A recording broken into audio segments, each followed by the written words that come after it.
ਜਿੱਥੇ ਈਰਖਾ ਨਫ਼ਰਤ ਦੀ ਗੱਲ ਚੱਲਦੀ, ਜਿੱਥੇ ਦੁਬਦਾ ਸਿਖਾਈ ਜਾਂਦੀ। ਹੁਣ ਬੇਸ਼ੱਕ ਇਸ ਮਾਰਗ 'ਤੇ ਚੱਲਦੇ ਹੋਏ, ਸਤ ਸੰਗਤ ਦੇ ਮਾਰਗ 'ਤੇ ਚੱਲਦੇ ਹੋਏ ਸਾਨੂੰ ਰਸਤੇ ਵਿੱਚ ਰੁਕਾਵਟਾਂ ਵੀ ਆਉਣ, ਫਿਰ ਵੀ ਮਹਾਰਾਜ ਕਹਿੰਦੇ ਵੀ ਇਹ ਰਸਤਾ ਨਾ ਛੱਡੋ। ਜੇ ਅਸੀਂ ਦੂਸਰੇ ਧਾਰ ਦੇ ਰਸਤੇ 'ਤੇ ਚੱਲਾਂਗੇ, ਬੈਰ ਵਿਰੋਧ ਵਾਲੇ 'ਤੇ, ਫਿਰ ਸਾਡੇ ਮਨ ਨੂੰ ਭਲਾ ਨਹੀਂ ਕਿਹਾ ਜਾਏਗਾ। ਫਿਰ ਜੀਵਨ ਦੀ ਬਾਜੀ ਨੂੰ ਹਾਰ ਕੇ ਜਾਏਗਾ, ਇੱਥੇ ਵੀ ਦੁਖੀ ਰਹੇਗਾ। ਇਹ ਅੱਗੇ ਤਾਂ ਇਸ ਤੋਂ ਵੱਧ ਦੁੱਖ ਹੋਰਾਂ ਆਕਾਰਾਂ ਦੇ ਵਿੱਚ, ਹੋਰਾਂ ਜੂਨਾਂ ਦੇ ਵਿੱਚ। ਸੋ ਇਸ ਲਈ ਫਿਰ ਆਪਾਂ ਨੂੰ ਸਮਝਾਉਂਦੇ ਵੀ ਜੋ ਸਾਗਰ ਹੈ ਉਹ ਪਰਮਾਤਮਾ ਹੈ, ਵਾਹਿਗੁਰੂ। ਆਪਾਂ ਨਿੱਕੀ ਜਿਹੀ ਬੂੰਦ ਆ ਸਾਗਰ ਦੇ ਵਿੱਚ, ਛੋਟੀ ਜਿਹੀ ਬੂੰਦ। ਹੁਣ ਅਸੀਂ ਸਾਗਰ ਦੇ ਵਿੱਚ ਹਾਂ ਅਤੇ ਉਹ ਸਾਡੇ ਵਿੱਚ। ਮਹਾਰਾਜ ਸਾਨੂੰ ਇਹ ਉਦਾਹਰਨ ਦੇ ਕੇ ਸਮਝਾਉਂਦੇ। ਸਤਿਗੁਰੂ ਕਹਿੰਦੇ ਸਾਗਰ ਮੈਂ ਬੂੰਦ, ਬੂੰਦ ਮੈਂ ਸਾਗਰ। ਬਈ ਅਸੀਂ ਮਾਲਕ ਦੇ ਵਿੱਚ ਹਾਂ ਅਤੇ ਉਹ ਸਾਡੇ ਵਿੱਚ। ਸਾਨੂੰ ਜਨ ਕਹਿ ਦਿੱਤਾ, ਪਰਮਾਤਮਾ ਨੂੰ ਬ੍ਰਹਮ ਕਹਿ ਦਿੱਤਾ। ਅਸੀਂ ਉਹ ਬ੍ਰਹਮ ਦੇ ਵਿੱਚ, ਮਾਲਕ ਦੇ ਵਿੱਚ ਹੀ ਆਪਾਂ ਚੱਲਦੇ ਫਿਰਦੇ ਹਾਂ। ਜੋ ਵੀ ਕੰਮ ਕਰਦੇ ਹਾਂ ਉਹਦੇ ਵਿੱਚ ਹੀ ਕਰਦੇ ਹਾਂ ਸਾਰਾ ਕੁਛ। ਹੁਣ ਉਹ ਆਪਣੇ ਅੰਦਰ ਵੀ ਹੈ ਅਤੇ ਬਾਹਰ ਵੀ ਚਾਰ ਚੁਫੇਰੇ ਮੌਜੂਦ। ਮਹਾਰਾਜ ਕਹਿੰਦੇ ਬ੍ਰਹਮ ਹੈ ਜਨ, ਜਨ ਮੈਂ ਪਾਰ ਬ੍ਰਹਮ, ਏਕ ਏਕ ਨਾਹੀ ਕਿਛੁ ਭਰਮ। ਹੁਣ ਆਪਾਂ ਨੂੰ ਸਮਝਾਉਂਦੇ ਵੀ ਅਸੀਂ ਉਹਦੇ ਵਿੱਚ ਹਾਂ ਅਤੇ ਉਹ ਸਾਡੇ ਵਿੱਚ। ਮਾਲਕ ਵੀ ਉਹ ਸਾਤੋਂ ਦੂਰ ਨਹੀਂ ਹੈ, ਅਸੀਂ ਉਹਦੇ ਵਿੱਚ ਹੀ ਵਿਚਰਦੇ ਹਾਂ। ਫਿਰ ਆਪਾਂ ਨੂੰ ਕਹਿੰਦੇ ਵੀ ਇਹ ਜਿਹੜਾ ਸਰੀਰ ਹੈ ਇਹਨੂੰ ਤਨ ਕਹਿੰਦੇ, ਮਾਲਕ ਨੂੰ ਹਰ ਕਹਿੰਦੇ। ਬਈ ਇਹ ਜਿਹੜਾ ਸਾਡਾ ਤਨ ਹੈ ਹਰੀ ਦੇ ਵਿੱਚ ਹੈ, ਹਰੀ ਇਹਦੇ ਵਿੱਚ ਵੀ ਹੈ, ਅੰਦਰ ਵੀ ਅਤੇ ਬਾਹਰ ਵੀ ਚਾਰ ਚੁਫੇਰੇ ਮੌਜੂਦ। ਮਹਾਰਾਜ ਕਹਿੰਦੇ ਹਰ ਮੈਂ ਤਨ ਹੈ, ਤਨ ਮੈਂ ਹਰ ਹੈ, ਸਰਬ ਨਿਰੰਤਰ ਸੋਏ ਰੇ। ਬਈ ਮਾਲਕ ਸਾਡੇ ਵਿੱਚ ਅਤੇ ਅਸੀਂ ਮਾਲਕ ਦੇ ਵਿੱਚ। ਸਾਰੇ ਪਾਸੇ ਉਹਨੇ ਸਾਨੂੰ ਘੇਰਿਆ ਹੋਇਆ, ਐਸੀ ਕੋਈ ਥਾਂ ਨਹੀਂ ਜਿੱਥੇ ਉਹ ਨਾ ਹੋਵੇ। ਪਰਮਾਤਮਾ ਨੂੰ ਪੁਰਖ ਆਖੀ, ਅਕਾਲ ਪੁਰਖ। ਆਪਾਂ ਸਾਰੀਆਂ ਉਸ ਪੁਰਖ ਦੀਆਂ ਨਾਰਾਂ। ਪੁਰਖ ਇੱਕੋ ਹੀ ਹੈ, ਬਾਕੀ ਜਿਹੜੇ ਸਾਡੇ ਮਨ, ਸਾਡੀਆਂ ਸੁਰਤੀਆਂ, ਉਹ ਇੱਕੋ ਪੁਰਖ ਦੀਆਂ ਨਾਰਾਂ। ਮਾਰੇ ਫਰਮਾਉਂਦੇ ਇਸ ਜਗ ਮੈਂ ਪੁਰਖ ਏਕ ਹੈ, ਹੋਰ ਸਗਲੀ ਨਾਰ ਸਬਾਈ। ਬਈ ਇਹ ਜਗਤ ਦੇ ਵਿੱਚ ਪੁਰਖ ਇੱਕੋ ਹੀ ਹੈ, ਪਰਮਾਤਮਾ ਵਾਹਿਗੁਰੂ। ਬਾਕੀ ਅਸੀਂ ਉਸੇ ਪੁਰਖ ਦੀਆਂ ਨਾਰਾਂ, ਪਰਮਾਤਮਾ ਦੀ। ਹੁਣ ਆਪਾਂ ਨੂੰ ਸਮਝਾਉਂਦੇ ਬਈ ਤੁਸੀਂ ਉਹ ਪੁਰਖ ਦੇ ਵਿੱਚ ਵੱਸਦੇ ਹੋ ਅਤੇ ਪੁਰਖ ਤੁਹਾਡੇ ਵਿੱਚ ਵੱਸਦਾ। ਵੀ ਇਹ ਤੁਸੀਂ ਬੁੱਝੋ। ਜੇ ਤੁਸੀਂ ਗੁਰਬਾਣੀ ਪੜ੍ਹਦੇ ਹੋ, ਸੰਗਤ ਕਰਦੇ ਹੋ, ਤਾਂ ਇਹ ਸਾਨੂੰ ਬੁਝਾਰਤ ਪਾਈ ਹੈ ਵੀ ਤੁਸੀਂ ਬੁੱਝੋ ਬਈ ਤੁਸੀਂ ਪੁਰਖ ਦੇ ਵਿੱਚ ਵੱਸਦੇ ਹੋ ਅਤੇ ਪੁਰਖ ਤੁਹਾਡੇ ਵਿੱਚ ਵੱਸਦਾ।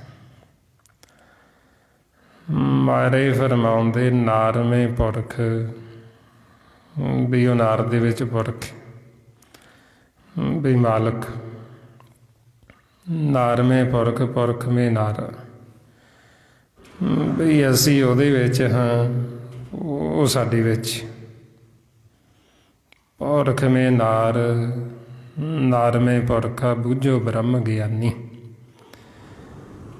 ਬਈ ਜੇ ਤੁਸੀਂ ਗਿਆਨ ਰੱਖਦੇ ਹੋ ਤਾਂ ਤੁਸੀਂ ਇਹ ਬੁੱਝੋ ਵੀ ਤੁਸੀਂ ਪੁਰਖ ਦੇ ਵਿੱਚ ਵੱਸਦੇ ਹੋ ਅਤੇ ਪੁਰਖ ਤੁਹਾਡੇ ਵਿੱਚ ਵੱਸਦਾ।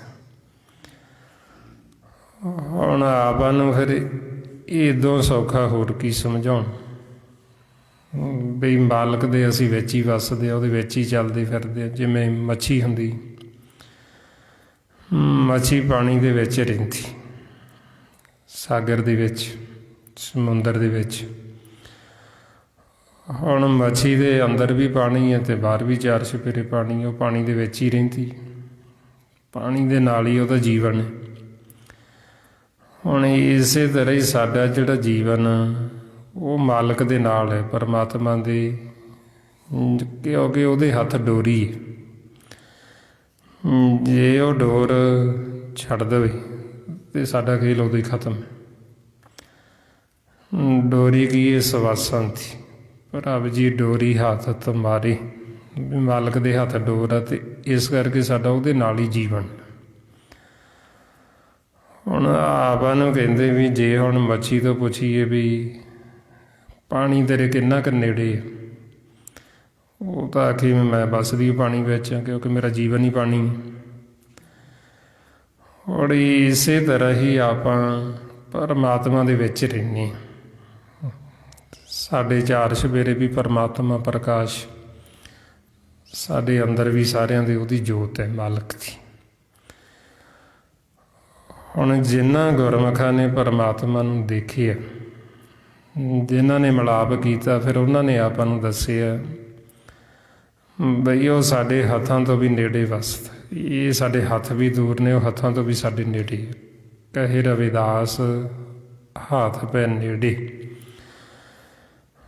ਬਈ ਉਹ ਸਾਡੇ ਹੱਥਾਂ ਤੋਂ ਵੀ ਨੇੜੇ ਵਸਦਾ, ਸਾਡੇ ਅੰਦਰ ਵੀ ਅਤੇ ਬਾਹਰ ਵੀ, ਸਦਾ ਸਾਡੇ ਅੰਗ ਸੰਗ ਨਾਲ। ਅੰਗ ਹੁੰਦੇ ਸਰੀਰ ਅਤੇ ਅੰਗਾਂ ਦੇ ਨਾਲ। ਜਿਹਨੂੰ ਗੁਰੂ ਗੋਬਿੰਦ ਸਿੰਘ ਜੀ ਮਹਾਰਾਜ ਫਰਮਾਉਂਦੇ ਸਦਾ ਅੰਗ ਸੰਗੀ, ਬਈ ਜੋ ਮਾਲਕ ਹੈ ਉਹ ਸਦਾ ਸਾਡੇ ਅੰਗ ਸੰਗ ਨਾਲ, ਸਾਨੂੰ ਅੰਦਰੋਂ ਵੀ ਦੇਖਦਾ ਅਤੇ ਬਾਹਰੋਂ ਵੀ ਦੇਖਦਾ। ਜੋ ਵੀ ਆਪਾਂ ਬੋਲਦੇ ਸਭ ਤੋਂ ਪਹਿਲਾਂ ਸਾਡੀ ਆਵਾਜ਼ ਵਾਹਿਗੁਰੂ ਹੀ ਸੁਣਦਾ। ਜੋ ਵੀ ਆਪਾਂ ਕਰਦੇ ਹਾਂ ਉਹ ਸਾਨੂੰ ਦੇਖ ਰਿਹਾ ਹਰ ਸਮੇਂ, ਸਾਡੀ ਸੁਣਦਾ ਵੀ ਹਰ ਸਮੇਂ ਜੋ ਆਪਾਂ ਬੋਲਦੇ।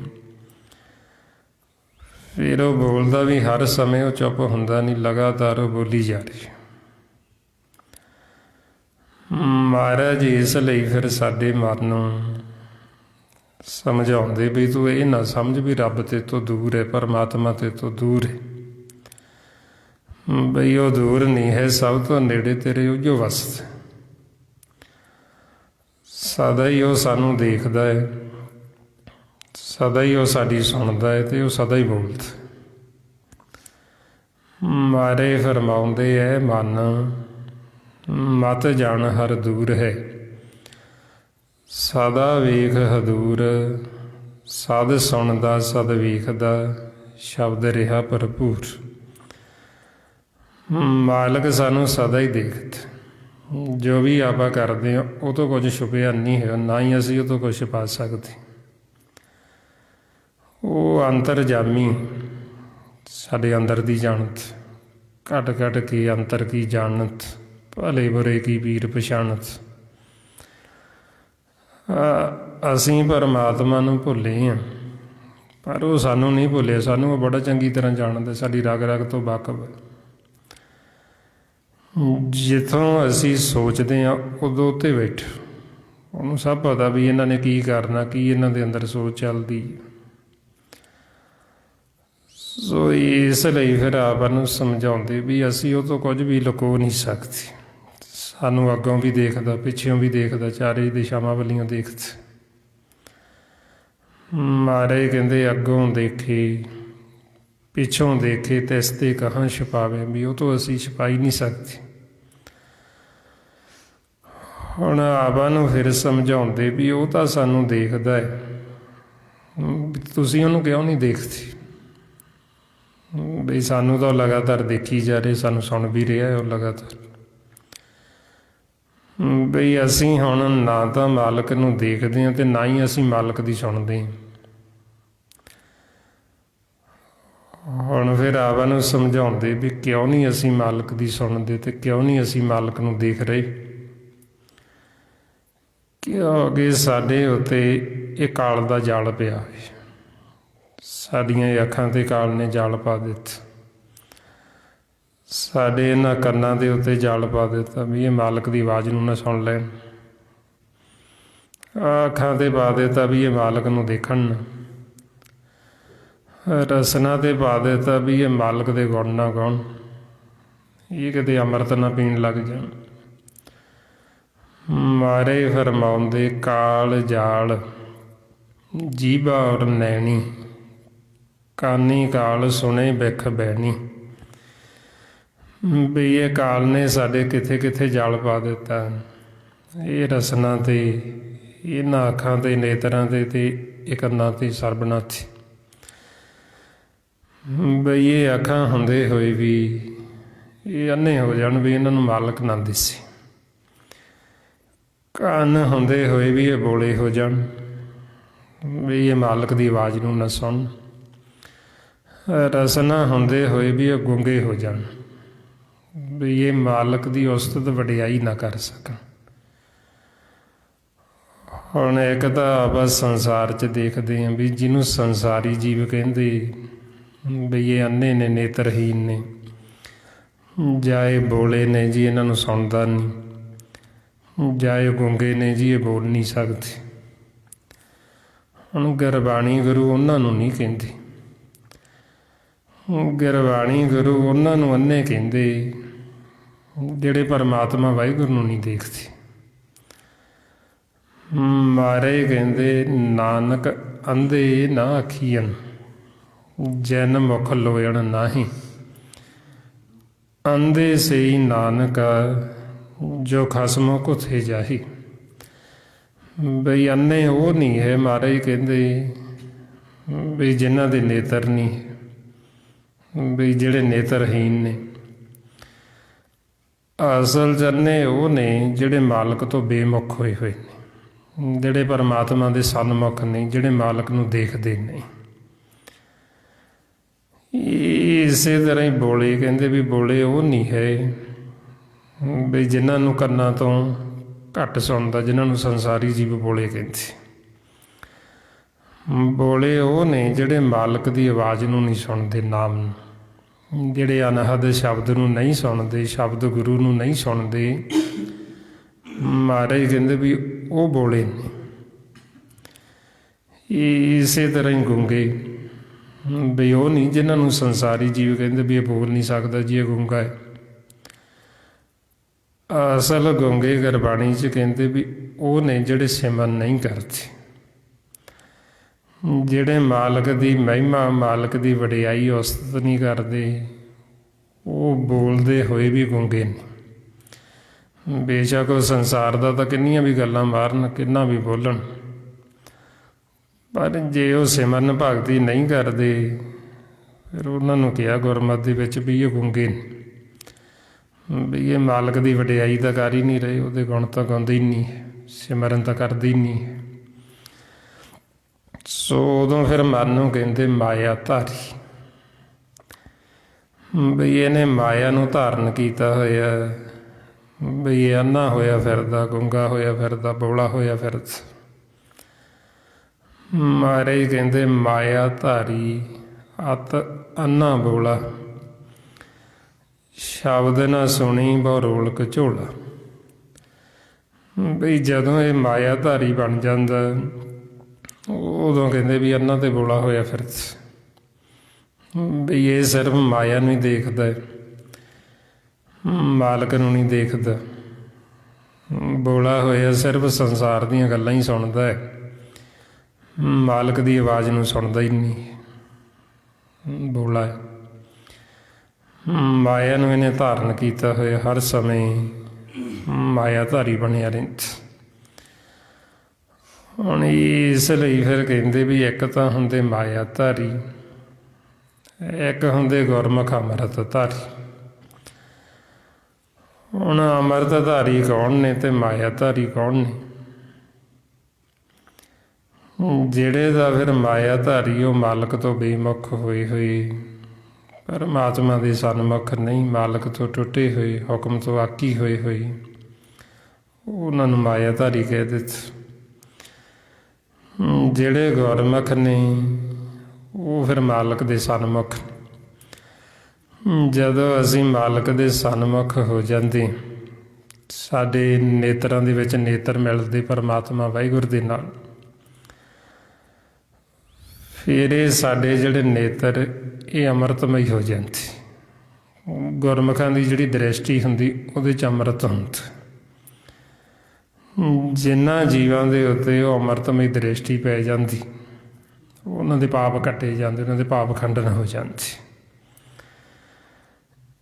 ਇਸ ਲਈ ਮਹਾਰਾਜ ਕਹਿੰਦੇ ਬ੍ਰਹਮ ਗਿਆਨੀ ਕੀ ਦ੍ਰਿਸ਼ਟ ਅੰਮ੍ਰਿਤ ਵਰਸੀ, ਬਈ ਉਹਨਾਂ ਨੂੰ ਬ੍ਰਹਮ ਗਿਆਨੀ ਕਹਿੰਦੇ ਜਿਹੜੇ ਮਾਲਕ ਦੇ ਸਨਮੁਖ ਨੇ, ਪਰਮਾਤਮਾ 'ਚ। ਜਿਨ੍ਹਾਂ ਦੀ ਟੁੱਟੀ ਹੋਈ ਗੰਢੀ ਗਈ ਉਹਨਾਂ ਨੂੰ ਬ੍ਰਹਮ ਦਾ ਗਿਆਨ, ਬ੍ਰਹਮ ਕਹਿੰਦੇ ਵਾਹਿਗੁਰੂ ਨੂੰ, ਪਰਮਾਤਮਾ ਨੂੰ। ਉਹ ਨਹੀਂ ਫਿਰ ਕਹਿੰਦੇ ਬ੍ਰਹਮ ਗਿਆਨੀ, ਵੀ ਜਿਹਨੂੰ ਬ੍ਰਹਮ ਦਾ ਗਿਆਨ ਹੈ, ਬ੍ਰਹਮ ਦਾ ਭੇਤ। ਅਤੇ ਉਹ ਮਾਲਕ ਨੂੰ ਮਿਲੇ ਹੁੰਦੇ ਅਤੇ ਉਹਨਾਂ ਦੀ ਦ੍ਰਿਸ਼ਟ ਜਿਹੜੀ ਅੰਮ੍ਰਿਤਮਈ, ਉਹਨਾਂ ਦੀ ਦ੍ਰਿਸ਼ਟੀ 'ਚ ਅੰਮ੍ਰਿਤ ਆਉਂਦਾ, ਅਤੇ ਜਿਨ੍ਹਾਂ ਦੇ ਉੱਤੇ ਉਹ ਅੰਮ੍ਰਿਤਮਈ ਦ੍ਰਿਸ਼ਟੀ ਪੈ ਜਾਂਦੀ, ਉਹਨਾਂ ਦੇ ਪਾਪ ਨੇ ਜਿਹੜੇ ਉਹ ਪਾਪ ਖੰਡਨ ਹੋ ਜਾਂਦੇ।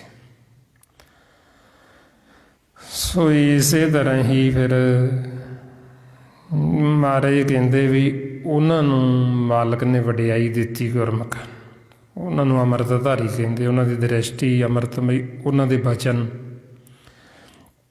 ਉਹਨਾਂ ਦੇ ਬਚਨਾਂ ਦੇ ਵਿੱਚ ਅੰਮ੍ਰਿਤ ਹੁੰਦਾ।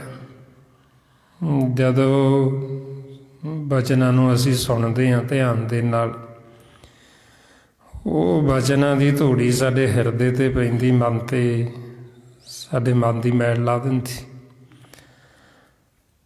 ਉਹ ਬਚਨਾਂ ਦੀ ਧੂੜੀ ਹੁੰਦੀ ਜਿਹੜੀ, ਉਹ ਬਚਨ ਅੰਮ੍ਰਿਤਮਈ ਹੁੰਦੇ। ਤਾਂ ਕਰਕੇ ਉਹਨਾਂ ਨੂੰ ਕਹਿੰਦੇ ਅੰਮ੍ਰਿਤਧਾਰੀ, ਵੀ ਉਹਨਾਂ ਦੀ ਦ੍ਰਿਸ਼ਟੀ 'ਚ ਵੀ ਅੰਮ੍ਰਿਤ ਗੁਰਮੁਖਾਂ ਦੇ, ਅਤੇ ਉਹਨਾਂ ਦੇ ਬਚਨਾਂ 'ਚ ਵੀ ਅੰਮ੍ਰਿਤ। ਜਦੋਂ ਅੰਮ੍ਰਿਤਮਈ ਬਚਨ ਅਸੀਂ ਸੁਣਾਂਗੇ ਧਿਆਨ ਦੇ ਨਾਲ, ਸਾਡੇ ਮਨ ਨੂੰ ਠੰਡ ਮਿਲਦੀ, ਸਾਡਾ ਮਨ ਸੀਤਲ ਹੋ ਜਾਂਦਾ। ਸਾਡੇ ਮਨ ਦੇ ਉੱਤੇ ਜਿਹੜੀ ਮੈਲ ਲੱਗੀ ਹੁੰਦੀ ਜਨਮਾਂ ਜਮਾਂਤਰਾਂ ਦੀ, ਉਹ ਸਾਡੀ ਮੈਲ ਲੈ ਜਾਂਦੀ। ਇਸ ਲਈ ਫਿਰ ਉਹਨਾਂ ਨੂੰ ਕਹਿੰਦੇ ਵੀ ਇਹ ਅੰਮ੍ਰਿਤਧਾਰੀ ਨੇ, ਗੁਰਮੁਖ ਨੇ ਜਿਹੜੇ, ਬਈ ਉਹਨਾਂ ਨੂੰ ਕਹਿੰਦੇ ਅੰਮ੍ਰਿਤਧਾਰੀ। ਜਿਹੜਾ ਮਨਮੁਖ ਹੈ ਉਹਨੂੰ ਕਹਿੰਦੇ ਮਾਇਆਧਾਰੀ, ਵੀ ਜਿਹੜਾ ਮਾਇਆਧਾਰੀ ਉਹ ਅੰਨਾ 'ਤੇ ਬੋਲਾ ਹੋਇਆ ਫਿਰਦਾ, ਗੂੰਗਾ ਹੋਇਆ ਫਿਰਦਾ। ਜਿਹੜਾ ਅੰਮ੍ਰਿਤਧਾਰੀ ਹੈ ਉਹ ਮਾਲਕ ਦੇ ਸਨਮੁਖ ਹੈ, ਮਾਲਕ ਦੇ ਗੁਣ ਗਾਉਂਦਾ, ਮਾਲਕ ਦੀ ਵਡਿਆਈ ਕਰਦਾ। ਉਹਨਾਂ ਦੀ ਦ੍ਰਿਸ਼ਟੀ 'ਚ ਅੰਮ੍ਰਿਤ, ਉਹਨਾਂ ਦੇ ਬਚਨਾਂ 'ਚ ਅੰਮ੍ਰਿਤ। ਸੋ ਤਾਂ ਫਿਰ ਕਹਿੰਦੇ ਵੀ ਜੋ ਮਾਲਕ ਨੂੰ ਗੁਰਮੁਖ ਮਿਲ ਗਏ, ਜਿਹੜੇ ਆਪਣੇ ਘਰ ਚਲੇ ਗਏ, ਜਿਨ੍ਹਾਂ ਨੇ ਪਹਿਚਾਣ ਕਰ ਲਈ ਆਪਣੇ ਆਪੇ ਦੀ, ਮਾਲਕ ਦੀ, ਫਿਰ ਉਹਨਾਂ ਨੂੰ ਮਾਲਕ ਨੇ ਬਹੁਤ ਵਡਿਆਈ ਦਿੱਤੀ। ਵੀ ਜਿਹੜਾ ਮਾਲਕ ਨੂੰ ਮਿਲ ਗਿਆ ਉਹ ਜਿੱਥੇ ਵੀ ਜਾਂਦਾ ਜੀਵਾਂ ਨੂੰ ਉਹ ਮੁਕਤ ਕਰ ਸਕਦਾ। ਮਹਾਰਾਜ ਸੱਚੇ ਪਾਤਸ਼ਾਹ ਕਹਿੰਦੇ ਵੀ ਚਾਹੇ ਕੋਈ ਮਨਮੁਖ ਜੀਵ ਹੈ ਜਿਹਨੇ ਸਾਰੀ ਉਮਰ ਸਿਮਰਨ ਨਹੀਂ ਕੀਤਾ, ਨਾ ਉਹਨੇ ਸਤ ਸੰਗਤ ਕੀਤੀ, ਹੁਣ ਉਹਦਾ ਅੰਤ ਸਮਾਂ ਆ ਗਿਆ, ਉਹ ਆਖਰੀ ਸਵਾਸਾਂ 'ਤੇ ਪਿਆ। ਜੇ ਕਿਤੇ ਉਸ ਸਮੇਂ ਐਸੇ ਗੁਰਮੁਖ ਚਲੇ ਜਾਣ ਉਹਦੇ ਕੋਲ, ਜਿਹੜੇ ਮਾਲਕ ਨੂੰ ਮਿਲੇ ਹੋਏ, ਜਿਨ੍ਹਾਂ ਦੀ ਦ੍ਰਿਸ਼ਟੀ ਅੰਮ੍ਰਿਤਮਈ ਹੈ, ਜਿਨ੍ਹਾਂ ਦੇ ਬਚਨ ਅੰਮ੍ਰਿਤਮਈ ਨੇ, ਸਾਰੀ ਉਮਰ ਚਾਹੇ ਉਹਨੇ ਸਿਮਰਨ ਨਹੀਂ ਕੀਤਾ, ਪਰ ਅੰਤ ਸਮੇਂ ਜੇ ਉਹ ਗੁਰਮੁਖ ਉੱਥੇ ਪਹੁੰਚ ਜਾਣ ਅਤੇ ਜਮ ਉਹਨੂੰ ਵੀ ਛੱਡ ਜਾਂਦੇ, ਉਹਨੂੰ ਵੀ ਮੁਕਤ ਕਰਾ ਦਿੰਦੇ। ਉਹ ਜਮਾਂ ਦੇ ਮਾਰਗ 'ਤੇ ਨਹੀਂ ਜਾਂਦਾ, ਫਿਰ ਉਹ ਮੁਕਤ ਹੋ ਜਾਂਦਾ। ਮਹਾਰਾਜ ਨੇ ਇਹ ਵਡਿਆਈ ਦਿੱਤੀ ਆਪਣੇ ਸੰਤਾਂ ਨੂੰ, ਸਾਧੂਆਂ ਨੂੰ, ਗੁਰਸਿੱਖਾਂ ਨੂੰ। ਮਹਾਰਾਜ ਕਹਿੰਦੇ ਜੋ ਮਿਲਿਆ ਹਰ ਦੀਵਾਨ ਸਿਉ ਸਭਨੀ ਦੀਵਾਨੀ ਮਿਲਿਆ, ਜਿੱਥੇ ਉਹ ਜਾਏ ਤਿੱਥੇ ਉਹ ਸਵਰਗਪੁਰੂ ਉਸਕੇ ਮੂੰਹ ਡਿੱਠੇ ਸਭ ਪਾਪੀ ਤਰਿਆ। ਉਸ ਅੰਤਰ ਨਾਮ ਨਿਧਾਨ ਹੈ ਨਾਮੋਂ ਪਰ ਵਰਿਆ। ਵੀ ਇਹ ਸਾਰੀ ਵਡਿਆਈ ਨਾਮ ਦੀ ਹੈ, ਕਿਉਂਕਿ ਉਹਨਾਂ ਦੇ ਅੰਦਰ ਨਾਮ ਪ੍ਰਗਟ ਹੈ ਗੁਰਮੁਖਾਂ ਦੀ। ਅਤੇ ਨਾਮ ਜਿਨ੍ਹਾਂ ਦੇ ਅੰਦਰ ਪ੍ਰਗਟ ਹੈ ਉਹਨਾਂ ਦੇ ਨੇੜੇ ਜੰਮ ਨਹੀਂ ਆਉਂਦੇ। ਸੋ ਇਸ ਵਾਸਤੇ ਫਿਰ ਆਪਾਂ ਨੂੰ ਸਮਝਾਉਂਦੇ ਵੀ ਇਹ ਉਹਨਾਂ ਗੁਰਮੁਖਾਂ ਨੂੰ ਵਡਿਆਈ ਮਾਲਕ ਦਿੰਦੇ ਵੀ ਜਿਹੜੇ ਪਰਮਾਤਮਾ ਦੇ ਨਾਲ ਜੁੜ ਗਏ ਨੇ, ਜਿਹੜੇ ਨਾਮ ਨਾਲ ਜੁੜ ਗਏ, ਜਿਨ੍ਹਾਂ ਦੀ ਟੁੱਟੀ ਹੋਈ ਗੰਢੀ ਕੀ ਨਾਮ ਦੇ ਨਾਲ, ਜਿਹੜੇ ਮਾਲਕ ਦੇ ਸਨਮੁਖ ਹੋ ਗਏ, ਜਿਨ੍ਹਾਂ ਦਾ ਮਿਲਾਪ ਹੋ ਗਿਆ, ਉਹਨਾਂ ਨੂੰ ਇਹ ਵਡਿਆਈਆਂ ਨੇ ਬਈ ਉਹ ਆਪ ਤਾਂ ਮੁਕਤ ਹੈ ਗਈ ਅਤੇ ਨਾਲ ਉਹ ਹੋਰਾਂ ਨੂੰ ਵੀ ਮੁਕਤ ਕਰਾ ਸਕਦੇ। ਸੋ ਇਸ ਲਈ ਫਿਰ ਆਪਾਂ ਨੂੰ ਸਮਝਾਉਂਦੇ ਵੀ ਉਹ ਆਪ ਤਾਂ ਛੁੱਟਦੇ ਹੀ ਨੇ, ਨਾਲ ਉਹਨਾਂ ਦਾ ਸੰਗ ਕਰਕੇ ਹੋਰ ਪਤਾ ਨਹੀਂ ਕਿੰਨੇ ਕੁ ਛੁੱਟ ਜਾਂਦੇ। ਮਾਰੇ ਫਰਮਾਉਂਦੇ ਜਿਨੀ ਨਾਮ ਧਿਆਇਆ ਗਏ ਮਸਕਤ ਘਰ, ਨਾਨਕ ਤੇ ਮੁਖ ਉਜਲੇ ਕੀਤੀ ਛੁੱਟੀ ਨਾਲ। ਵੀ ਉਹ ਆਪ ਤਾਂ ਛੁੱਟਦੇ ਹੀ, ਨਾਲ ਹੋਰ ਉਹਨਾਂ ਦਾ ਸੰਗ ਕਰਕੇ ਬਹੁਤ ਛੁੱਟ ਜਾਂਦੇ। ਸੋ ਇਸ ਵਾਸਤੇ ਫਿਰ ਇਹ ਸਤ ਸੰਗਤ ਨੂੰ ਵਡਿਆਈ ਦਿੱਤੀ। ਸਤ ਸੰਗਤ ਉਹਨੂੰ ਕਹਿੰਦੇ ਜਿੱਥੇ ਐਸੇ ਗੁਰਮੁਖ ਜਿਹੜੇ ਮਾਲਕ ਦੇ ਸਨਮੁਖ ਨੇ, ਜਿਨ੍ਹਾਂ ਦੀ ਟੁੱਟੀ ਹੋਈ ਨਾਮ ਦੇ ਨਾਲ ਗੰਢੀ ਗਈ, ਉਹ ਜਦੋਂ ਮਾਲਕ ਦੇ ਗੁਣ ਗਾਉਂਦੇ, ਜਿੱਥੇ ਫਿਰ ਇਹ ਸੰਤ ਜਨ ਮਾਲਕ ਦੀ ਵਡਿਆਈ ਕਰਦੇ, ਉਹਨੂੰ ਕਹਿੰਦੇ ਸੰਤ ਸਭਾ। ਸਭਾ ਹੁੰਦੀ ਸਤ ਸੰਗਤ, ਸੰਗਤ ਨੂੰ ਸਭਾ ਕਹਿੰਦੇ। ਮਹਾਰਾਜ ਕਹਿੰਦੇ ਵੀ ਜਿਨ੍ਹਾਂ ਨੂੰ ਫਿਰ ਉਹ ਸੰਤਾਂ ਦੀ ਸਭਾ ਮਿਲ ਜਾਂਦੀ, ਸੰਤਾਂ ਦੀ ਸੰਗਤ ਮਿਲ ਜਾਂਦੀ, ਉਹਨਾਂ ਨੂੰ ਫਿਰ ਪੂਰੇ ਗੁਰੂ ਦਾ ਸੰਗ ਹੋ ਜਾਂਦਾ। ਕਿਉਂਕਿ ਸੰਤ ਜਨ ਉਹ ਸਾਨੂੰ ਪੂਰੇ ਗੁਰੂ ਨਾਲ, ਸ਼ਬਦ ਦੇ ਨਾਲ ਜੋੜ ਦਿੰਦੇ, ਨਾਦ ਦੇ ਨਾਲ। ਫਿਰ ਸਾਨੂੰ ਅੱਗੇ ਦਰਗਾਹ ਦੇ ਵਿੱਚ ਥਾਂ ਮਿਲ ਜਾਂਦੀ। ਮਾਰੇ ਫਰਮਾਉਂਦੇ ਸੋ ਥਾਨ ਸੁਹਾਵਾ ਪਵਿੱਤ ਹੈ, ਜਿਥੇ ਸੰਤ ਸਭਾ ਢੋਈ ਤਿਸ ਹੀ ਨੂੰ ਮਿਲੇ, ਜਨ ਪੂਰਾ ਗੁਰੂ ਲੱਭਾ। ਮਾਰੇ ਕਹਿੰਦੇ ਵੀ ਉਹਨਾਂ ਨੂੰ ਦਰਗਾਹ 'ਚ ਢੋਈਏ, ਉਹਨਾਂ ਨੂੰ ਦਰਗਾਹ 'ਚ ਥਾਂ ਹੈ ਜਿਨ੍ਹਾਂ ਨੂੰ ਉਹ ਗੁਰੂ ਸ਼ਬਦ ਜਿਹੜਾ ਨਾਮ, ਜਿਹੜੇ ਉਹਦੇ ਨਾਲ ਜੁੜ ਕੇ। ਸੋ ਇਸ ਵਾਸਤੇ ਫਿਰ ਇਹ ਵਡਿਆਈਆਂ ਨੇ ਸਤ ਸੰਗਤ ਦੀਆਂ। ਜਿਹੜੇ ਗੁਰਮੁਖ ਮਾਲਕ ਨਾਲ ਜੁੜੇ ਨੇ, ਮਾਲਕ ਨੇ ਉਹਨਾਂ ਨੂੰ ਵਡਿਆਈਆਂ ਦਿੱਤੀਆਂ। ਉਹ ਆਪ ਤਾਂ ਮੁਕਤ ਹੁੰਦੇ ਹੀ, ਆਪ ਤਾਂ ਮਾਲਕ ਦੇ ਨਾਲ ਉਹਨਾਂ ਦਾ ਮਿਲਾਪ ਹੁੰਦਾ ਹੀ ਹੈ। ਅਸੀਂ ਉਹਨਾਂ ਦਾ ਸੰਗ ਕਰਕੇ, ਉਹਨਾਂ ਦਾ ਸਾਥ ਲੈ ਕੇ ਅਸੀਂ ਵੀ ਤਰ ਸਕਦੇ, ਅਸੀਂ ਵੀ ਮਾਲਕ ਨੂੰ ਮਿਲ ਸਕਦੇ। ਇਸ ਲਈ ਮਹਾਰਾਜ ਸੱਚੇ ਪਾਤਸ਼ਾਹ ਸਾਨੂੰ ਸਮਝਾਉਂਦੇ ਵੀ ਉਹਨਾਂ ਦਾ ਸੰਗ ਕਰਕੇ ਅਸੀਂ ਤਰ ਸਕਦੇ। ਵੀ ਜਿਨ੍ਹਾਂ ਦੇ ਮਨ ਦੇ ਉੱਤੇ ਉਹ ਰੰਗ ਚੜ੍ਹਿਆ ਮਾਲਕ ਦਾ ਨਾਮ ਦਾ, ਉਹਨਾਂ ਦਾ ਸੰਗ ਕਰਕੇ ਸਾਡਾ ਵੀ ਭਾਰ ਉਤਾਰਾ ਹੋ ਜਾਂਦਾ ਨਾਲ। ਜਿਵੇਂ ਆਪਾਂ ਸੰਸਾਰ 'ਚ ਕਹਿੰਦੇ ਹਾਂ ਵੀ ਲੱਕੜ ਦਾ ਸੰਗ ਕਰਕੇ ਲੋਹਾ ਤਰ ਜਾਂਦਾ, ਇਸੇ ਤਰ੍ਹਾਂ ਹੀ ਫਿਰ ਉਹਨਾਂ ਗੁਰਮੁਖਾਂ ਦਾ ਸੰਗ ਕਰਕੇ ਨਾਲ ਅਸੀਂ ਤਰ ਸਕਦੇ। ਤਾਈਓ ਮਾਰੇ ਫਿਰ ਆਪਾਂ ਨੂੰ ਸਮਝਾਉਂਦੇ ਵੀ ਉਹਨਾਂ ਦਾ ਸਾਥ ਲੈ ਕੇ, ਨਾਨਕ ਉਧਰੇ ਤਿੰਨ ਕੇ ਸਾਥੀ, ਵੀ ਉਹਨਾਂ ਦਾ ਸੰਗ ਕਰਕੇ ਜਿਨ੍ਹਾਂ ਦੇ ਅੰਦਰ ਉਹ ਨਾਮ ਨਿਧਾਨ ਪ੍ਰਗਟ, ਉਹਨਾਂ ਦਾ ਆਪਦਾ ਵੀ ਮੁੱਖ ਉਜਲ ਸੱਚੇ ਦਰਬਾਰ ਦੇ ਵਿੱਚ, ਦਰਗਾਹ ਦੇ ਵਿੱਚ। ਜਦੋਂ ਅਸੀਂ ਉਹਨਾਂ ਦਾ ਸੰਗ ਕਰਾਂਗੇ, ਉਹ ਸਾਡਾ ਵੀ ਮੁੱਖ ਉਜਲ ਸਾਨੂੰ ਦੱਸ ਦਿੰਦੇ ਵੀ ਕਿਵੇਂ ਸਾਡਾ ਮੁੱਖ ਕਾਲਾ ਹੁੰਦਾ ਅਤੇ ਕਿਵੇਂ ਉਜਲ ਹੋਣਾ। ਮਾਰੇ ਸੱਚੇ ਪਾਤਸ਼ਾਹ ਕਹਿੰਦੇ ਜਿਨ੍ਹਾਂ ਅੰਤਰ ਨਾਮ ਨਿਧਾਨ ਹੈ, ਗੁਰਬਾਣੀ ਵਿਚਾਰ ਤਿੰਨ ਕੇ ਮੁੱਖ ਸਦ ਉਜਲੇ, ਤਿਤ ਸੱਚੇ ਦਰਬਾਰ। ਬਈ ਉਹਨਾਂ ਗੁਰਮੁਖਾਂ ਦੇ ਮੁੱਖ ਸਦਾ ਉਜਲ ਨੇ, ਜਿਨ੍ਹਾਂ ਦੇ ਅੰਦਰ ਇਹ ਨਾਮ ਨਿਧਾਨ ਪ੍ਰਗਟ। ਨਾਮ ਨੂੰ ਨਿਧਾਨ ਕਹਿੰਦੇ ਖਜ਼ਾਨਾ, ਵੀ ਜਿਹੜੇ ਖਜ਼ਾਨੇ ਤੱਕ ਪਹੁੰਚ ਗਏ, ਨਾਮ ਤੱਕ ਪਹੁੰਚ ਗਏ, ਉਹ ਫਿਰ ਗੁਰਬਾਣੀ ਗੁਰੂ ਦੀ ਵਿਚਾਰ ਕਰਦੇ ਨਾਮ ਦੀ, ਅਤੇ ਉਹਨਾਂ ਦੇ ਮੁੱਖ ਸਦਾ ਉਜਲ। ਹੁਣ ਉਹ ਫਿਰ ਆਪਾਂ ਨੂੰ ਸਮਝਾਉਂਦੇ ਵੀ ਇੱਕ ਤਾਂ ਕਰਮ ਕਰਕੇ ਸਾਡਾ ਮੁੱਖ ਉਜਲ ਹੋ ਜਾਂਦਾ, ਇੱਕ ਐਸੇ ਕਰਮ ਨੇ ਜਿਹੜਾ ਕਰਕੇ ਸਾਡਾ ਮੁੱਖ ਕਾਲਾ ਹੋ ਜਾਂਦਾ। ਫਿਰ ਉਹ ਆਪ ਨੂੰ ਸਮਝਾਉਂਦੇ ਵੀ ਐਸਾ ਕਰਮ ਨਾ ਕਰੋ ਜਿਹਦੇ ਨਾਲ ਸਾਡਾ ਮੂੰਹ ਕਾਲਾ ਹੁੰਦਾ। ਉਹ ਫਿਰ ਕਰਮ ਹੈ ਨਿੰਦਿਆ ਕਰਨ, ਕਿਸੇ ਦੀ ਨਿੰਦਿਆ ਕਰਨੀ, ਕਿਸੇ ਦੀ ਨਿੰਦਿਆ ਸੁਣਨੀ। ਇਹਦੇ ਨਾਲ ਸਾਡਾ ਜਿਹੜਾ ਮੂੰਹ ਹੈ ਉਹ ਕਾਲਾ ਹੁੰਦਾ। ਮਹਾਰਾਜ ਕਹਿੰਦੇ ਨਿੰਦਾ ਭਲੀ ਕਿਸੇ ਕੀ ਨਾਹੀ, ਮਨ ਮੁਖ ਮੁਗਧ ਕਰਨ। ਮੂੰਹ ਕਾਲੇ ਤਨ ਨਿੰਦਕ ਨਰਕੇ ਘੋਰ ਭਵਨ। ਬਈ ਉਹ ਮਨਮੁਖ ਨੇ, ਉਹਨਾਂ ਦੇ ਮੂੰਹ ਕਾਲੇ, ਜਿਹੜੇ ਨਿੰਦਿਆ ਕਰਦੇ, ਜਿਹੜੇ ਵੈਰ ਵਿਰੋਧ ਕਰਦੇ, ਉਹਨਾਂ ਨੂੰ ਨਰਕਾਂ ਨੂੰ ਸੁੱਟਿਆ ਜਾਂਦਾ ਮੂੰਹ ਕਾਲਾ ਕਰਕੇ। ਸੋ ਇਸ ਲਈ ਇੱਕ ਤਾਂ ਇਹ ਕਰਮ ਨੇ ਜਿਹੜੇ ਜੀਵ ਆਪਦੀ ਮੱਤ ਦੁਆਰਾ ਕਰਦਾ, ਜਿਹਦੇ ਨਾਲ ਸਾਨੂੰ ਸਜ਼ਾ ਮਿਲਦੀ, ਜਿਹਦੇ ਨਾਲ ਸਾਡਾ ਮੂੰਹ ਕਾਲਾ ਹੁੰਦਾ, ਜਿਹਦੇ ਨਾਲ ਸਾਨੂੰ ਬੜੀ ਸਖਤ ਸਜ਼ਾ ਮਿਲਦੀ, ਜਿਵੇਂ ਜੀਵ ਫਿੱਕਾ ਬੋਲਦਾ। ਹੁਣ ਜਦੋਂ ਅਸੀਂ ਕਿਸੇ ਜੀਵ ਨੂੰ ਫਿੱਕਾ ਬੋਲਦੇ ਹਾਂ, ਕਿਸੇ ਦਾ ਮਨ ਦਿਖਾਉਂਦੇ, ਕਿਸੇ ਨੂੰ ਅਸੀਂ ਦੁਖੀ ਕਰਦੇ ਹਾਂ ਮਾੜੇ ਬੋਲ ਬੋਲ ਕੇ,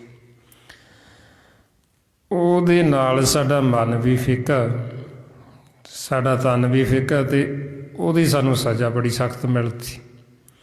ਹੁਣ ਇਹ ਵੀ ਕਰਮ ਹੈ, ਜੇ ਅਸੀਂ ਇਹ ਕਰਾਂਗੇ ਤਾਂ ਸਾਨੂੰ ਇਹਦੀ ਸਜ਼ਾ ਮਿਲੇਗੀ। ਮਹਾਰਾਜ ਕਹਿੰਦੇ ਨਾਨਕ ਫਿੱਕਾ ਬੋਲਿਆ ਤਨ ਮਨ ਫਿੱਕਾ ਹੋਏ। ਫਿੱਕੋ ਫਿੱਕੀ ਸਦੀਏ ਫਿੱਕੋ ਫਿੱਕੀ ਸੋਏ। ਫਿੱਕਾ ਦਰਗੇ ਸਟੀਏ ਮੂੰਹ ਥੋਕਾਂ ਫਿੱਕੇ ਪਾਏ। ਫਿੱਕਾ ਮੂਰਖ ਆਖੀਏ ਪਾਣਾ ਲਈ ਸਜਾਏ। ਬਈ ਜੇ ਹੁਣ ਅਸੀਂ ਕਿਸੇ ਨੂੰ ਫਿੱਕੇ ਬੋਲ ਬੋਲਾਂਗੇ, ਕਿਸੇ ਨੂੰ ਮਾੜੇ ਬੋਲ ਬੋਲਾਂਗੇ, ਕਿਸੇ ਦੀ ਨਿੰਦਿਆ ਕਰਾਂਗੇ, ਕਿਸੇ ਨਾਲ ਵੈਰ ਵਿਰੋਧ ਕਰਾਂਗੇ, ਸਾਡਾ ਕੀਤਾ ਕਰਾਇਆ ਸਾਰੇ ਜਾਂਦਾ ਲੱਗਣ। ਜਿਵੇਂ ਸੰਸਾਰ ਦੇ ਵਿੱਚ ਜੀਵਨ ਬੜੇ ਭਰਮ ਨੇ, ਬਈ ਸਾਡੀ ਕੋਈ ਕਮਾਈ ਨਾਲ ਲੈ ਲਵੇ। ਹੁਣ ਸਾਡੀ ਕਮਾਈ ਕਿਵੇਂ ਜਾਂਦੀ, ਜਿਵੇਂ ਕਈ ਕਹਿ ਦਿੰਦੇ, ਅੱਜ ਹੀ ਉਹ ਮਾਤਾ ਜੀ ਗੱਲ ਕਰ ਰਹੀ ਸੀ ਵੀ ਮੈਂ ਇਹਨਾਂ ਨੂੰ ਲੈ ਕੇ ਆਉਣਾ, ਵੀ ਮੇਰਾ ਤਾਂ ਫਲ ਤੈਨੂੰ ਲੱਗ ਜਾਣਾ ਸਾਰੇ, ਇਹਨਾਂ ਨੂੰ ਕੋਈ ਕਹਿੰਦਾ।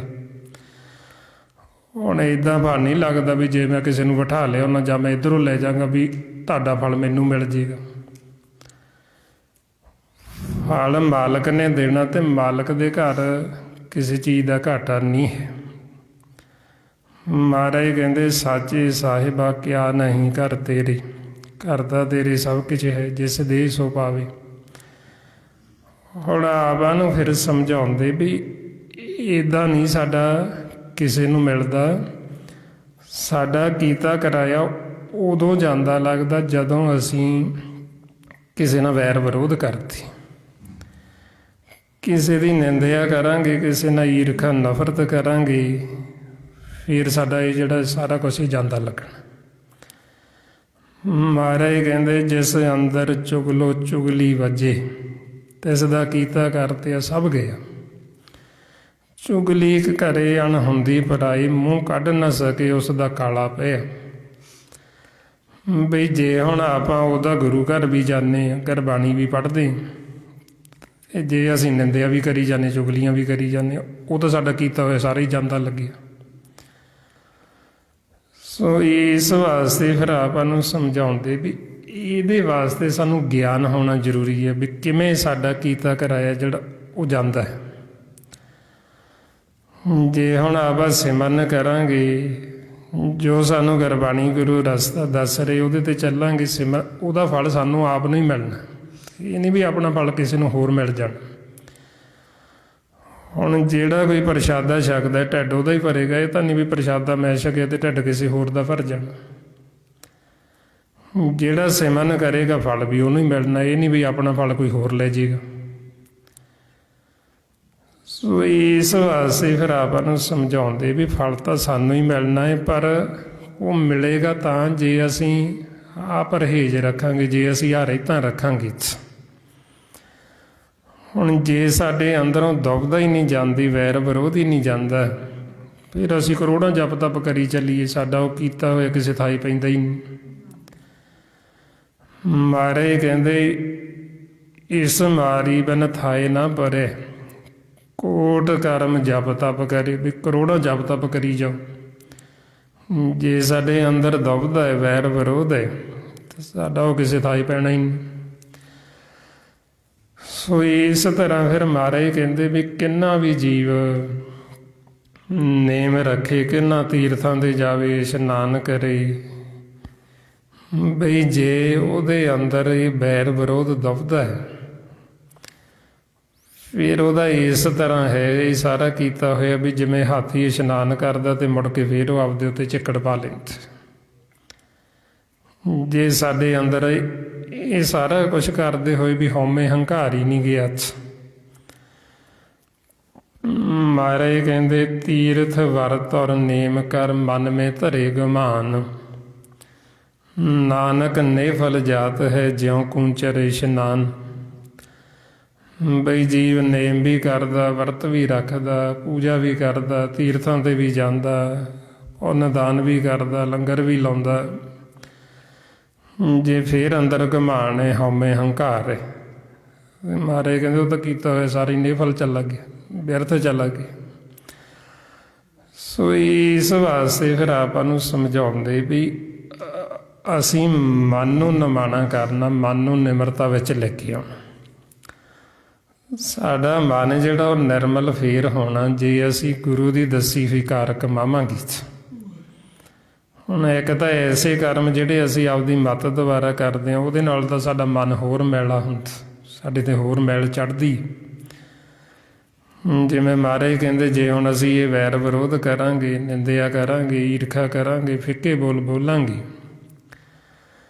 ਅਤੇ ਅਸੀਂ ਪੁੰਨ ਦੀ ਆਸ ਰੱਖੀਏ ਵੀ ਸਾਨੂੰ ਫਲ ਚੰਗਾ ਮਿਲੇਗਾ, ਇਹਦਾ ਫਲ ਕੀ ਚੰਗਾ ਮਿਲਣਾ।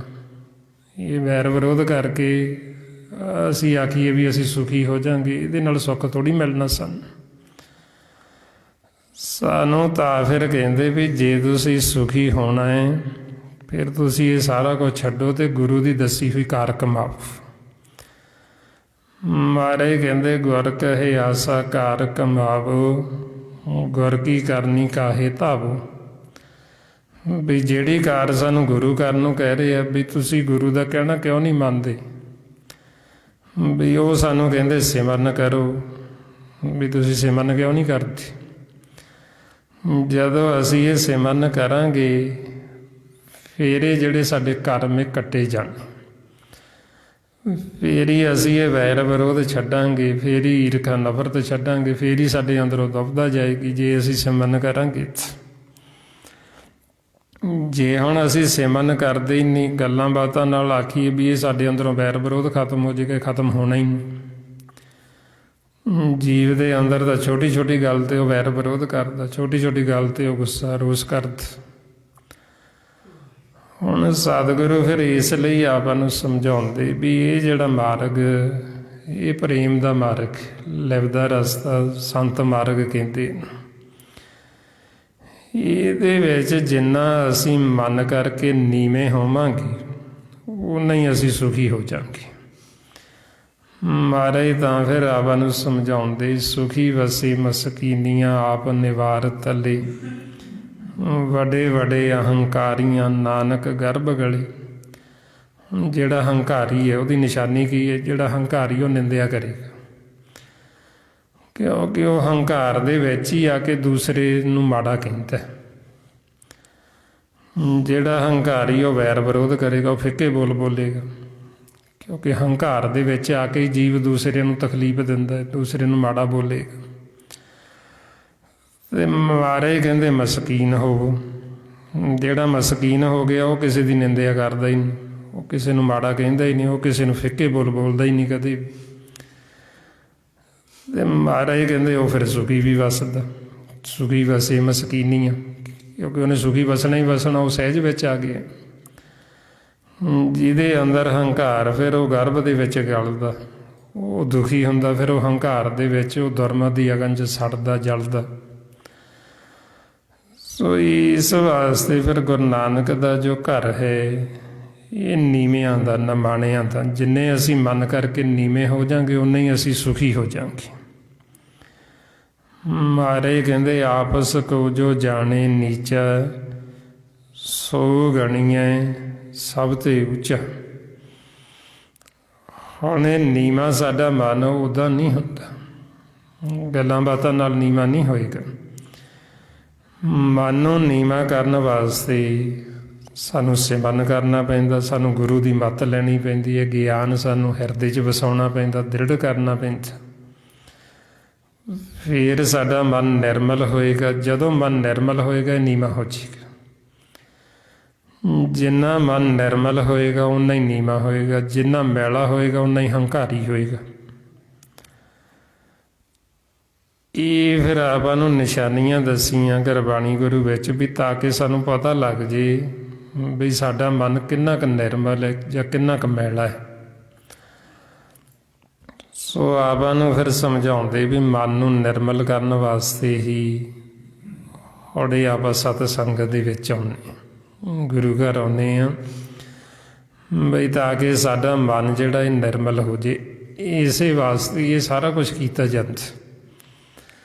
ਗੁਰੂ ਘਰ ਆਉਣਾ, ਸੇਵਾ ਕਰਨੀ, ਗੁਰਬਾਣੀ ਨੂੰ ਪੜ੍ਹਨਾ, ਇਹ ਸਾਰਾ ਕੁਛ ਇਸ ਲਈ ਵੀ ਸਾਡਾ ਮਨ ਨਿਰਮਲ ਹੋ ਜੇ, ਸਾਡਾ ਮਨ ਨੀਵਾਂ ਹੋ ਜੇ। ਜੇ ਹੁਣ ਗੁਰੂ ਘਰ ਆ ਕੇ ਵੀ ਗੁਰਬਾਣੀ ਪੜ੍ਹ ਕੇ ਵੀ ਸਾਡੇ ਅੰਦਰੋਂ ਵੈਰ ਵਿਰੋਧ ਹੀ ਨਹੀਂ ਗਿਆ, ਉਹ ਮਨ ਤਾਂ ਨਿਰਮਲ ਹੋਇਆ ਹੀ ਨਾ, ਫਿਰ ਸਾਨੂੰ ਫਲ ਤਾਂ ਮਿਲਿਆ ਹੀ ਨਹੀਂ। ਫਿਰ ਅਸੀਂ ਕਿਹੜਾ ਫਲ ਭਾਲਦੇ ਹਾਂ ਹੋਰ। ਬਈ ਜੀਵਾਂ ਨੂੰ ਤਾਂ ਜਿਹੜੇ ਕਹਿੰਦੇ ਵੀ ਤੁਹਾਡਾ ਫਲ ਕਿਸੇ ਨੇ ਲੈ ਜਾਣਾ, ਉਹਨੂੰ ਤਾਂ ਇਹ ਵੀ ਨਹੀਂ ਪਤਾ ਵੀ ਫਲ ਹੁੰਦਾ ਕੀ ਹੈ। ਉਹ ਫਲ ਸਮਝਦੇ ਵੀ ਆਹ ਸੰਸਾਰ ਦੇ ਪਦਾਰਥ ਵੀ ਸ਼ਾਇਦ ਇਹ ਫਲ ਨੇ, ਵੀ ਇਹਨਾਂ ਕੋਲ ਪਤਾ ਨਹੀਂ ਫਲ ਇਹਨਾਂ ਨੂੰ ਮਿਲ ਜਾਏਗਾ, ਵੀ ਇਹਨਾਂ ਕੋਲ ਪੈਸਾ ਜ਼ਿਆਦਾ ਆ ਜਾਏਗਾ, ਵੀ ਇਹਨਾਂ ਦਾ ਕਾਰੋਬਾਰ ਵੱਧ ਚੱਲ ਪਏਗਾ, ਵੀ ਇਹ ਫਲ ਹੈ। ਇਹ ਮਨਮੁਖ ਇਹਨੂੰ ਫਲ ਸਮਝਦੇ। ਇਹ ਫਲ ਨਹੀਂ ਹੈ ਵੀ ਅਸੀਂ ਸਿਮਰਨ ਕਰਕੇ ਜਾਂ ਗੁਰੂ ਘਰ ਆ ਕੇ ਵੀ ਸਾਡਾ ਕਾਰੋਬਾਰ ਵਧੀਆ ਚੱਲ ਪਿਆ, ਜਾਂ ਸਾਡੇ ਬੱਚੇ ਹੋ ਗਏ ਉਹਨਾਂ ਨੇ ਗਾ ਕਾਰੋਬਾਰ ਵਧੀਆ ਬਣਾ ਲਿਆ, ਵੀ ਅਸੀਂ ਆਖੀਏ ਵੀ ਇਹ ਸਾਨੂੰ ਫਲ ਮਿਲ ਗਏ ਜੀ। ਇਹ ਫਲ ਨਹੀਂ ਹੈ। ਗੁਰੂ ਨਾਨਕ ਦੇ ਘਰ ਤੋਂ ਜੋ ਸਾਨੂੰ ਮਿਲਣਾ ਹੈ ਉਹ ਹੈ ਨਾਮ। ਮਹਾਰਾਜ ਕਹਿੰਦੇ ਨਾਨਕ ਕੀ ਘਰ ਕੇਵਲ ਨਾਮ, ਵੀ ਗੁਰੂ ਨਾਨਕ ਦੇ ਘਰ 'ਚ ਕੀ ਹੈ? ਨਾਮ। ਹੁਣ ਨਾਮ ਫਲ ਹੈ। ਜੇ ਸਾਨੂੰ ਨਾਮ ਦਾ ਭੇਤ ਹੀ ਨਹੀਂ ਆਇਆ, ਫਲ ਤਾਂ ਸਾਨੂੰ ਮਿਲਿਆ ਹੀ ਨਹੀਂ। ਫਲ ਤਾਂ ਸਾਨੂੰ ਤਾਂ ਮਿਲੇਗਾ ਵੀ ਜੇ ਸਾਡਾ ਮਨ ਨਿਰਮਲ ਹੋਏਗਾ। ਜੇ ਸਾਡਾ ਮਨ ਹੀ ਨਹੀਂ ਨਿਰਮਲ ਹੋਇਆ ਤਾਂ ਫਲ ਤਾਂ ਸਾਨੂੰ ਮਿਲਿਆ ਹੀ ਨਹੀਂ। ਸੋ ਇਸ ਵਾਸਤੇ ਫਿਰ ਮਹਾਰਾਜ ਕਹਿੰਦੇ ਫਿਰ ਸਾਡੀ ਕੀਤੀ ਹੋਈ ਸੇਵਾ ਵਿਅਰਥ ਚਲੀ ਜਾਂਦੀ। ਜੇ ਹੁਣ ਜੀਵ ਸੇਵਾ ਵੀ ਕਰਦਾ, ਉਹਦੇ ਅੰਦਰੋਂ ਵੈਰ ਵਿਰੋਧ ਹੀ ਨਹੀਂ ਗਿਆ, ਈਰਖਾ ਨਫ਼ਰਤ ਹੀ ਨਹੀਂ ਗਈ, ਹਉਮੈ ਹੰਕਾਰ ਨਹੀਂ ਗਿਆ, ਫਿਰ ਮਹਾਰਾਜ ਕਹਿੰਦੇ ਕਾਮ ਨਾ ਵਿਸਰਿਓ, ਕ੍ਰੋਧ ਨਾ ਵਿਸਰਿਓ, ਲੋਭ ਨਾ ਛੂਟਿਓ ਦੇਵਾ, ਪਰ ਨਿੰਦਾ ਮੁਖ ਤੇ ਨਹੀਂ ਛੂਟੀ, ਨੇਫਲ ਭਈ ਸਭ ਸੇਵਾ। ਬਈ ਸੇਵਾ ਤਾਂ ਇਸ ਕਰਕੇ ਕਰਨੀ ਸੀ ਵੀ ਮਨ ਨਿਰਮਲ ਹੋਵੇ, ਪਰ ਆਈ ਨਿੰਦਿਆ ਮੁਖ ਤੋਂ ਛੱਡੀ ਕੋਈ ਨਹੀਂ, ਬੈਰ ਵਿਰੋਧ ਗਿਆ ਕੋਈ ਨਹੀਂ। ਤੇ ਮਹਾਰਾਜ ਕਹਿੰਦੇ ਤੁਹਾਡੀ ਸੇਵਾ ਤਾਂ ਨੇਫਲ ਚਲੀ ਗਈ, ਤੁਸੀਂ ਕਿਹੜਾ ਫਲ ਭਾਲਦੇ ਹੋ ਹੋਰ? ਵੀ ਇਹੀ ਤਾਂ ਫਲ ਸੀ, ਮਨ ਨੇ ਨਿਰਮਲ ਹੋਣਾ ਸੀ, ਤੇ ਮਨ ਤਾਂ ਨਿਰਮਲ ਹੋਇਆ ਹੀ ਨਾ, ਉਹ ਫਲ ਤਾਂ ਮਿਲਿਆ ਹੀ ਨਾ ਸਾਨੂੰ।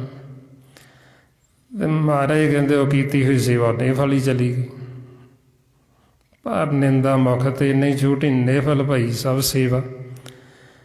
ਬਈ ਸੇਵਾ ਕੀਤੀ ਹੋਈ ਨੇਫਲ ਹੋ ਗਈ।